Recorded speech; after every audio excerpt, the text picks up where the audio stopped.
Gandang umaga. Nandito ako ngayon sa Justice Hall ng Antipolo dahil meron akong kakaharapin na demanda ko at magkakaroon kami ng hearing ngayon. Kailangan harapin ko dahil kung hindi siya makapagbayad. Si Brihida Laya ay may utang sa akin na 20,000 na cash na hindi niya ako binayaran. At yung paggawa ko ng Poso Negro sa likod ng bahay niya, na kanya yung Poso Negro, hindi rin niya inaksyonan, hindi sila nagbayad. At yung nilakad kong paralegal job doon sa building permit na hindi rin siya nagbayad. Kaya dahil sa sobrang tiwala ko sa kanya, wala kaming pirmahan. Pero dapat hindi ganon. Kung ganyan na nagtiwala sa iyo ang tao at walang pirmahan, magiging matapat ka naman. Huwag yung nang gagancho, hindi ganon. Mali yun. Naturingan pa naman na membro ka ng dating daan, tapos ganyan ang ginagawa mo. Mahirap yun. Saan ba mapunta ang iyong kaluluwa pagdating na ikaw ay lilisan sa mundong ito na meron kang mga iniwang mga utang? Di ba? Pinahirapan mo ako. Mula sa barangay, hindi kayo umaaten. Hanggang dito sa korte, hindi ka din umaaten. Nakaunang hearing na kami.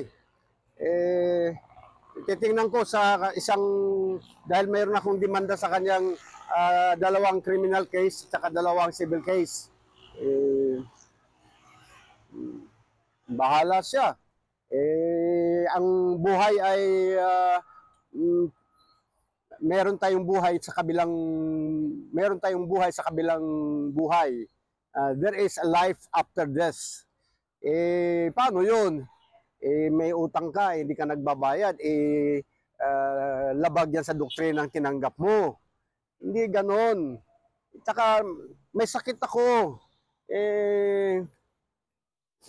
Dapat makonsensya ka na magbayad dahil may sakit ako. Nagbingi-bingihan ka na pati ang barangay hindi mo nire-respeto. Nangako ka na magbayad pero noong pangatlong hearing hindi ka na nagpapakita. Hindi maganda 'yon. Yan.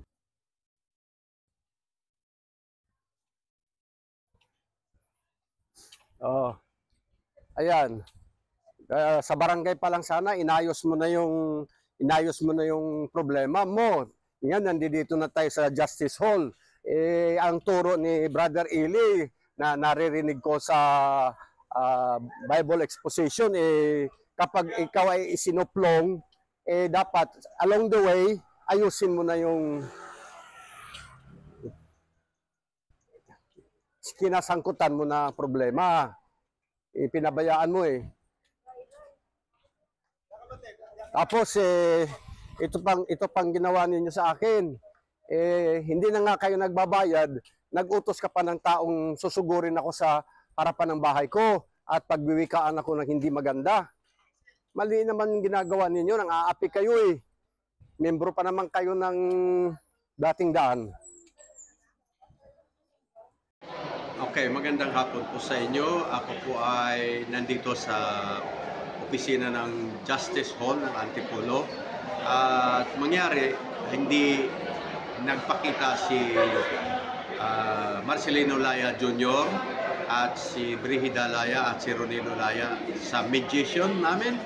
At pangalawa, so merong pangatlong hearing uli at pagkatapos niyan ay mag-issue ngayon ang opisina ng dismissal sa amin dito at dadalhin na sa korte.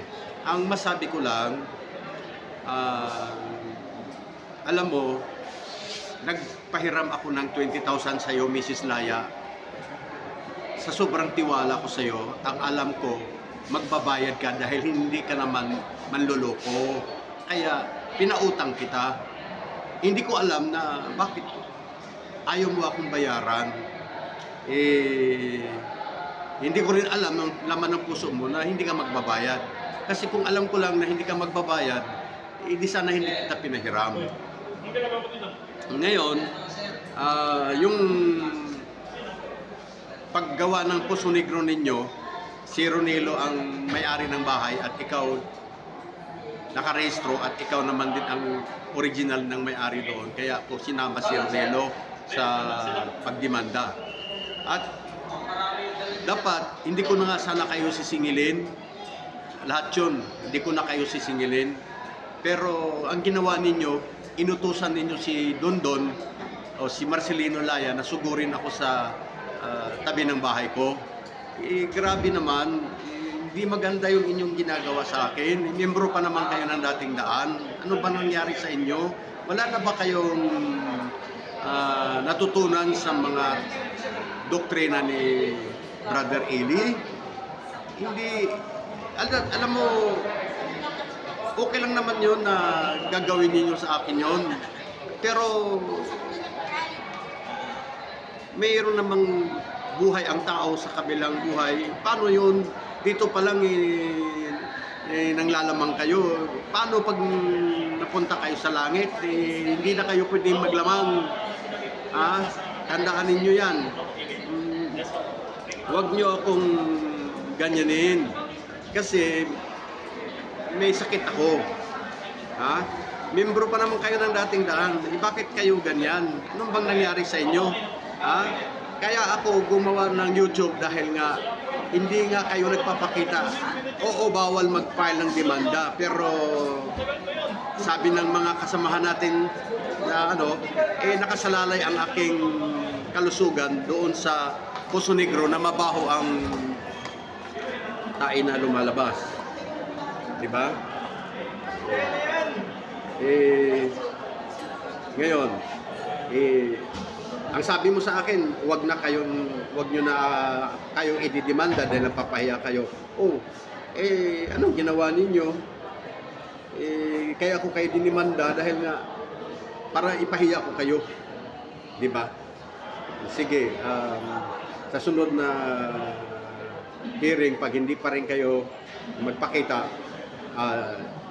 i-attach ko ito sa criminal case na pinahid ko sa inyo. Asahan ninyo yan.